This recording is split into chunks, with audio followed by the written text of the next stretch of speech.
Hello എല്ലാവർക്കും സോനൂസ് ടെയിൽസിലേക്ക് സ്വാഗതം. Sonu's tales എൻ്റെ മാത്രം കഥകൾ. എൻ്റെ ലൈഫിലെ മറ്റൊരു ദിവസത്തിലേക്ക് എല്ലാവർക്കും സ്വാഗതം കേട്ടോ. ഈ രൂപം കണ്ടിട്ട് ആരും പേടിക്കേണ്ട, മാരകമായ അസുഖമൊന്നുമല്ല. ഇത് ചിക്കൻ ബോക്സ് വന്നതാണ്. UK ചിക്കൻ ബോക്സ് ഉണ്ടാവുമെന്ന് കുറേ പേര് ചോദിച്ചായിരുന്നു. UK ചിക്കൻ ബോക്സ് ഉണ്ട്, പക്ഷേ എനിക്ക് ചിക്കൻ ബോക്സ് കിട്ടിയത് നാട്ടിൽ നിന്നാണ്. അപ്പം എൻ്റെ അറിവില്ല, ഞാൻ നാട്ടിൽ പോയ സമയത്ത് ആർക്കും തന്നെ ചിക്കൻ ബോക്സ് ഒന്നും അറിയില്ല. പക്ഷേ നല്ല ചൂടത്തല്ല ഞാൻ നാട്ടിൽ പോയത്, അപ്പോൾ അതുകൊണ്ടായിരിക്കും എന്നാണ് എല്ലാവരും പറയുന്നത്. അപ്പോൾ എന്തായാലും നാട്ടിൽ നിന്ന് തിരിച്ചെത്തി പിറ്റേ ദിവസം തന്നെ ഞാൻ കിടപ്പിലായി. അപ്പോൾ ചിക്കൻ ബോക്സ് വന്ന ഫസ്റ്റ് ഡേ എനിക്ക് നല്ല എനർജി ആയിരുന്നു. ഞാൻ വിചാരിച്ചു എനിക്ക് നല്ല സ്റ്റാമിനയുണ്ട്, ഫീവർ ഒന്നും ഇല്ലാത്തതുകൊണ്ട് എനിക്ക് വലിയ ഹെൽത്ത് ഇഷ്യൂസ് ഒന്നും ഇല്ലയെന്ന്. അത് പറഞ്ഞ് പിറ്റേ ദിവസം തന്നെ എനിക്ക് നല്ല പനിയായി തുടങ്ങി, ഷിവർ ചെയ്യാൻ തുടങ്ങി. അങ്ങനെ ഞാൻ കട്ടിലിൽ കിടപ്പായി. പക്ഷേ ആ ഒരു പനിയൊക്കെ ഒരു 2 ദിവസം ഉണ്ടായിരുന്നുള്ളൂ. അതിനുശേഷം എനിക്ക് വീണ്ടും എനർജി വന്നു. അപ്പോൾ ഈ കട്ടിലേൽ ഇങ്ങനെ രാവിലെ മുതൽ വൈകിട്ട് വരെ കിടക്കുന്നത് എനിക്ക് പറ്റാത്തൊരു പരിപാടിയാണ്. അപ്പം ഞാൻ ഓർത്ത് ഓരോ ദിവസത്തെ വിശേഷങ്ങളൊക്കെ റെക്കോർഡ് ചെയ്യാം, പിന്നീട് നമ്മൾ അനുഭവിച്ച കാര്യങ്ങൾ, വന്ന വഴികളൊക്കെ ഒന്ന് കാണാമല്ലോ. ഈ ഒരു സമയത്ത് എൻ്റെ കാര്യങ്ങളെല്ലാം നോക്കിയത് ടോമിച്ചനായിരുന്നു. അപ്പം ചിക്കൻ ബോക്സ് ആയതുകൊണ്ട് തന്നെ ഇത് മറ്റുള്ളവർക്ക് സ്പ്രെഡ് ആവുന്നതുകൊണ്ട് പുറത്തേക്കൊന്നും ഞാൻ ഇറങ്ങിയില്ല. ജസ്റ്റ് ഈ റൂമിൽ തന്നെ ഇരിക്കുമായിരുന്നു. പിന്നെ ജസ്റ്റ് നമ്മുടെ ലിവിങ് റൂമിലും ഞാൻ ഇടയ്ക്ക് ബോറടിക്കുമ്പോൾ അവിടെ പോയിരിക്കും. ഇപ്പോൾ ടോമിച്ചൻ ഫുഡും പിന്നെ ജ്യൂസൊക്കെ ആയിട്ട് ഇവിടെ കൊണ്ടു തരുമായിരുന്നു. ഇപ്പം നല്ലോണം വെള്ളം കുടിക്കണം, പിന്നെ ജ്യൂസ്, തണുത്ത സാധനങ്ങളൊക്കെ കഴിക്കണം, പിന്നെ നല്ല ഫ്രൂട്ട്സ് കഴിക്കണം. ഇതൊക്കെ ആയിരുന്നു എല്ലാവരും തന്ന അഡ്വൈസ്. അതുപോലെ തന്നെ ഞാൻ കേട്ടു. ടോമിച്ചൻ ഇടയ്ക്കിടയ്ക്ക് ഫ്രൂട്ട്സും അതുപോലെ വാട്ടർ മെലണൊക്കെ അരിഞ്ഞ് കൊണ്ട് തരുന്നതുകൊണ്ട് എനിക്ക് എല്ലാം വളരെ സുഖകരമായിരുന്നു.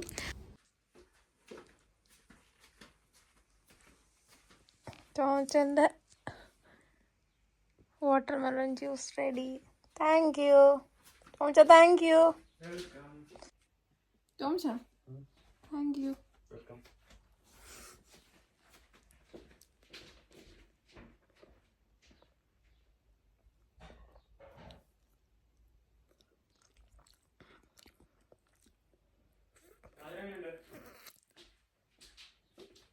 കറക്റ്റ് മധുരം, എല്ലാം നല്ല. ടോംസനൊരു പെർഫെക്റ്റ് കുക്കായി വന്നുകൊണ്ടിരിക്കുകയാണ്. പക്ഷെ എൻ്റെ ചുണ്ടേ തന്നെ ഒരു കുരു ഉള്ളതുകൊണ്ട് ചുണ്ടത്തെ ചെത്തിപ്പൂത്തതുണ്ട്.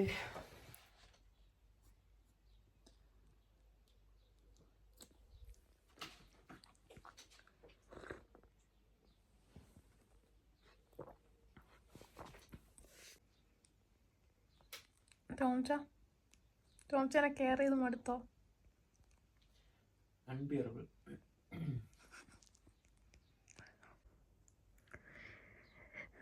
എന്നെ കെയർ ചെയ്ത് വട്ടം കറങ്ങുന്ന ടോമിച്ചൻ. എത്ര നാളെടുക്കും ടോമിച്ച ഇത് മാറാൻ? എത്ര നാളെടുക്കും? ടോമിച്ചനെ കണ്ടിപ്പോ ഷെമീനെ പോലെ ഉണ്ട്. 2 വീക്സ് മതി. ഒരു 3rd ഡേ ഒക്കെ ആയപ്പോഴേക്കും എൻ്റെ ഫേസും ബോഡി ഫുള്ള് ബ്ലിസ്റ്റേഴ്സായി. പക്ഷേ സാധാരണ ആൾക്കാർക്ക് വരുന്ന അത്രയും കോംപ്ലിക്കേറ്റഡ് ആയിട്ട് എനിക്ക് വന്നിട്ടില്ല. എന്നാലും എല്ലായിടത്തും തന്നെ ബ്ലിസ്റ്റേഴ്സ് ഉണ്ടായിരുന്നു. ഏറ്റവും പാടെന്ന് പറയുന്നത് നമ്മുടെ വായിൽ, നാക്കിലും തൊണ്ടയിലും ഒക്കെ വരുന്നതാണ്. ഫുഡ് കഴിക്കാൻ വേണ്ടി ഭയങ്കര പാടായിരുന്നു. തൊണ്ടവേദന ഉണ്ടായിരുന്നു, ടോൺസിലൈറ്റിസ് പോലെയുള്ളൊരു ഫീലൊക്കെ ആയിരുന്നു. അപ്പം അത് ഭയങ്കര ബുദ്ധിമുട്ടായിരുന്നു കേട്ടോ. പിന്നെ സഹിക്കാൻ പറ്റാത്തത് ഈ സ്കാൽപ്പിലൊക്കെ കുരു വന്നു. തല നിറയെ കുരു വന്നായിരുന്നു എനിക്ക്. അപ്പോൾ മുടിയുടെ ഇടയിൽ അതിങ്ങനെ പൊങ്ങിയിരിക്കും. അപ്പോൾ ഉറക്കത്തിലൊക്കെ ഞാൻ അറിയാതെ ചൊറിഞ്ഞു പൊട്ടിച്ചു പോയി. അപ്പോൾ കുറേ കഴിഞ്ഞപ്പോഴേക്കും അതിൽ നിന്ന് പസ്സൊക്കെ പുറത്ത് വന്നിട്ട് അത് ഉണങ്ങി ഇങ്ങനെ നമുക്ക് തൊടുമ്പോൾ തന്നെ അത് മനസ്സിലാവും. അത് വലിയ എന്തോ അവിടെ ഇങ്ങനെ ഇരിക്കുന്ന പോലെ നമുക്ക് തോന്നുമായിരുന്നു. അപ്പോൾ മുടിയൊന്നും ചീവാനോ ഹെയർ വാഷ് ചെയ്യാനോ ഒന്നും പറ്റിയിട്ടില്ല. അപ്പോൾ എനിക്കൊന്ന് 10-15 ദിവസം ഞാൻ ഹെയർ വാഷ് ചെയ്യാതെ അതുപോലെ മുടിയൊന്നും ചീവാതെ കൊണ്ടു നടന്നു. ഇങ്ങനെ ചുമ്മാ ബണ്ണ് വെച്ചിട്ട് അങ്ങ് കെട്ടുന്നേ ഉണ്ടായിരുന്നുള്ളൂ. അപ്പോൾ ഭയങ്കര ഇറിറ്റേഷനായിരുന്നു കുളിക്കാതെ ഇരിക്കുന്നത് കൊണ്ടും, പിന്നെ ഹെയർ നമുക്ക് കോംബ് ചെയ്യാൻ പറ്റാത്തത് കൊണ്ടൊക്കെ ഭയങ്കര ഇറിറ്റേഷനായിരുന്നു. ഈ ചിക്കൻ ബോക്സ് ആർക്കെങ്കിലും വന്നു കഴിഞ്ഞാൽ പിന്നെ രണ്ടാമത് അത് അയാൾക്ക് വരില്ല എന്നൊക്കെയാണ് എല്ലാവരും പറയുന്നത്. പക്ഷേ ചിലർക്കത് വന്നിട്ടുണ്ട്. വരുമ്പം അതിൻ്റെ കോംപ്ലിക്കേറ്റഡ് വേർഷൻ ആയിരിക്കും വരുന്നത്.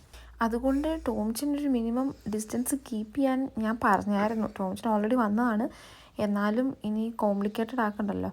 അപ്പോൾ ഞങ്ങളൊരു മിനിമം ഡിസ്റ്റൻസ് കീപ്പ് ചെയ്തായിരുന്നു. ബട്ട് സ്റ്റിൽ എന്താ പറയുക, ഒരു ചെറിയ ഫ്ലാറ്റ് ആയതുകൊണ്ട് അതിൻ്റേതായ ലിമിറ്റേഷൻ ഉണ്ട്. എന്നും ഈ സോഷ്യൽ മീഡിയയിൽ ആക്റ്റീവ് ആകുന്നവർക്ക് എപ്പോഴും സന്തോഷം മാത്രമേ ഉള്ളൂ എന്ന് വിചാരിക്കുന്നവർക്ക് മനസ്സിലാക്കാൻ വേണ്ടി സന്തോഷം മാത്രമേ നമ്മൾ പുറത്ത് കാണിക്കാറുള്ളൂ. പക്ഷേ ബാക്ക്ഗ്രൗണ്ടിൽ ഇങ്ങനെയും കുറച്ച് കാര്യങ്ങളുണ്ടെന്നുള്ളത് മനസ്സിലാക്കുക. ഇതിന് പിന്നെ മെഡിസിൻ ഒന്നും ഇല്ലാത്തതുകൊണ്ട് നല്ല ഫ്രൂട്ട്സ് കഴിക്കുക, നല്ലോണം ഫുഡ് കഴിക്കുക, ഉപ്പും ഓയിലും ഒക്കെ ഒഴിവാക്കുക. അതൊക്കെ ഒരു പോംവഴി ഉള്ളൂ. പിന്നെ ഫ്രൂട്ട്സ് നല്ലോണം കഴിക്കുക, പിന്നെ ജ്യൂസാക്കി കുടിക്കുക. കൂടുതലും തണുത്ത സാധനങ്ങൾ കഴിക്കാനാണ് പറയുന്നത്. പിന്നെ ഞാൻ ഇങ്ങനൊരു യോഗേർട്ട് എന്താ പറയുക, ഈ ആക്റ്റീവ് മെലിൻ്റെ വൈറ്റമിൻ മിക്സും കൂടെ കഴിക്കുമായിരുന്നു. ഹെൽത്തി ആയതുകൊണ്ട് അത് കുടിക്കുമ്പോൾ കുറച്ച് ആശ്വാസം കിട്ടും തണുപ്പ് ചെല്ലുമ്പോൾ.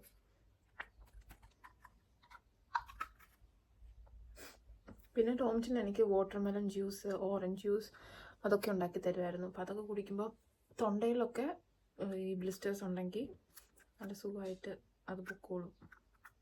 ചൂട് കഴിച്ചു കഴിഞ്ഞാൽ ഭയങ്കര വേദനയായിരിക്കും. മൂക്കിൽ വരെ ബ്ലിസ്റ്റേഴ്സ് ഉണ്ടായിരുന്നു.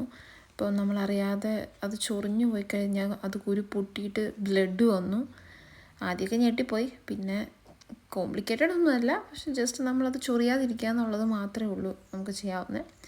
അപ്പോൾ അങ്ങനെ ഇത് എപ്പോൾ ചുരുങ്ങുമെന്ന് നോക്കി ഞാൻ കാത്തിരിക്കാൻ തുടങ്ങി. ഒരു 7 to 8, 9 days ഒക്കെ കഴിഞ്ഞപ്പോഴേക്കും കുരു പൊട്ടാനുള്ളതെല്ലാം പൊട്ടി ഒന്ന് അതിൻ്റെ പൊറ്റനിറങ്ങാൻ തുടങ്ങി.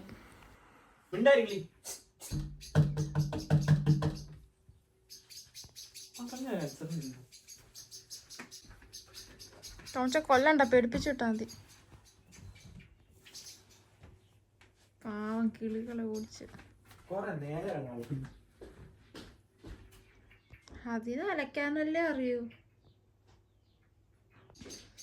ഈ വയ്യാത്ത ഞാൻ എന്തൊക്കെ കാണണം ഗൈസ്. കിളികളെ പോലും ഓടിച്ചു വിടുക.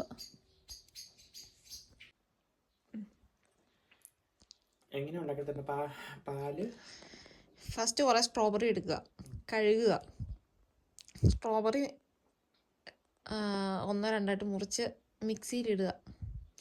ആദ്യം സ്ട്രോബെറി ഒന്ന് കുറച്ച് അടിക്കുക, അല്ലെങ്കിൽ കഷ്ണം കഷ്ണമായിട്ട് കിടക്കും. സ്ട്രോബെറിയും ഒരിത്തിരി പാലും കൂടി ഇട്ടിട്ട് നല്ലോണം അടിക്കുക. കുറച്ച് പാല് അടിക്കുക. എന്നിട്ട് കുറച്ച് സ്ട്രോബെറിയും പാലും ഇട്ടിട്ട് നല്ലോണം അടിക്കുക. അതെന്താണെന്ന് വെച്ചാൽ അത് നല്ലോണം അരയാൻ വേണ്ടിയിട്ടാണ്. അത് കഴിഞ്ഞിട്ട് പിന്നെയും കുറച്ച് പാലും ഐസ്ക്രീമും ഇട്ടിട്ട്, എന്നിട്ട് അത് കുറച്ച് അടിച്ച് കഴിയുമ്പം ഫുള്ളിട്ടിട്ട് ഐസ്ക്രീം നല്ലോണം ഇടണം. ഐസ്ക്രീം നല്ലോണം ഇട്ട് കുറച്ചും കൂടെ പാല് കൂട്ടിയിട്ടിട്ട് അടിച്ചാൽ മതി. അങ്ങനെ സ്ട്രോബെറി ഷേക്ക് റെഡി. കുറച്ച് ദിവസങ്ങളും കൂടെ കഴിഞ്ഞപ്പോഴേക്കും എനിക്ക് കുറച്ച് എനർജിയൊക്കെ വന്നു തുടങ്ങി. അപ്പോൾ രാവിലെ മുതൽ വൈകിട്ട് വരെ ഈ കട്ടിലിൽ തന്നെ കിടക്കാൻ എനിക്ക് പറ്റത്തില്ല. അപ്പോൾ ഞാൻ പയ്യെ അവിടെ നിന്ന് എണീറ്റു. അപ്പോൾ അടുത്ത പരിപാടി നോക്കുകയാണ്. അപ്പം ഞാൻ വിചാരിച്ചു എന്തായാലും വെറുതെ ടൈം കളയണ്ട. ഇപ്പോൾ ഫിസിക്കലി എനിക്ക് പനിയൊക്കെ കുറഞ്ഞു, ആരോഗ്യമൊക്കെ വെച്ച് തുടങ്ങി. പക്ഷെ മുഖത്ത് ദേഹത്തൊക്കെ ഈ ബ്ലിസ്റ്റേഴ്സ് ഉള്ളതുകൊണ്ട് നമുക്ക് വെളിയിൽ ഇറങ്ങാൻ പറ്റില്ല. അത് സ്പ്രെഡ് ആവുന്നതുകൊണ്ടും പിന്നെ നമ്മുടെ രൂപം കാണുമ്പം മറ്റുള്ളവർക്കും അതൊരു ഭയങ്കര ഡിസ്കംഫർട്ട് ആയതുകൊണ്ട് നമ്മൾ വെളിയിൽ ഇറങ്ങണ്ടെന്ന് തീരുമാനിച്ചു. അപ്പം ഞാൻ വർക്ക് ഫ്രം ഹോം ഇന്ന് മുതൽ സ്റ്റാർട്ട് ചെയ്യണം. അപ്പം വീട്ടിലിരുന്ന് വർക്ക് ചെയ്യാമല്ലോ, വെറുതെ നമ്മൾ ടൈം വേസ്റ്റ് ചെയ്യണ്ടല്ലോ. ഓംകാരം ശങ്കിൽ ചേരുമ്പോൾ താനെ നീറുന്ന മലരേ ചാൺമലരേ. ഞാൻ കിടപ്പിലായപ്പോഴേക്കും ടോംചൻ ഓഫീസിലെ ജോലിയൊക്കെ കഴിഞ്ഞ് അടുക്കളപ്പണിയും ചെയ്ത് കുളിച്ച്, എൻ്റെ ദൈവമേ.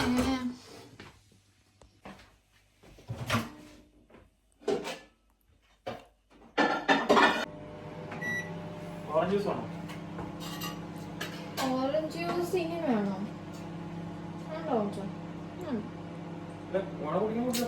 കുടിക്കാം. നല്ല ഫ്രഷ് ചോറും അംശം വെച്ച് മഷ്റൂം തോരനും പിന്നെ ക്യാരറ്റ് തോരനും തോമച്ച ഒന്നിങ്ങ നോക്കിക്കേ, ചിരിച്ചേ. I am proud of you തോമച്ച. തോമച്ച, I am proud of you. Thank you. ചിരിച്ചോണ്ട് പറ. Thank U.